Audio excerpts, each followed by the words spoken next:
সার্জিস কত কোটি টাকা কামাইছে, হাসনাত আব্দুল্লাহ 250 কোটি টাকা কামাইছে, যাই ধরে না কেন? তাদের ভিতরে নেগোসিয়েশন আছে। 2 দিন পর পর হাসনাত আব্দুল্লাহ সেনা প্রধানকে বাস দিয়ে পোস্ট করতো, সেনা প্রধানদের চাপে রাখতো, এমনি এমনি তো না। যাতে গোয়েন্দা সংস্থা ডিস্টার্ব না করে। হ্যাঁ, একটা টাস্ক ফোর্স গঠন করছে বিভিন্ন গোয়েন্দা সংস্থার সদস্যদেরকে নিয়ে আমাদের বিরুদ্ধে ইনভেস্টিগেশন করার জন্য।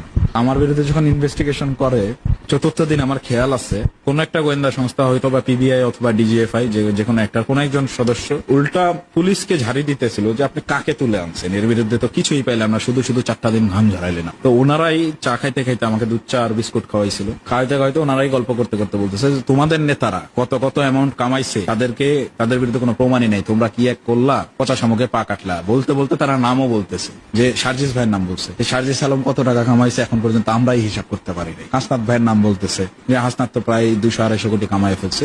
এগুলা তাদের মুখের কথা, তো এগুলো আমিও জানতাম না, আমি তো শুনে অবাক, মতো অবাক। এরা এগুলো প্রমাণ না থাকার কারণ কি? এগুলো অনলাইন কারেন্সিতে ট্রানজাকশন করে ফেলতো। গোয়েন্দা সংস্থার কাছে অনেক তথ্য আছে, নেগোসিয়েশনও তো আছে।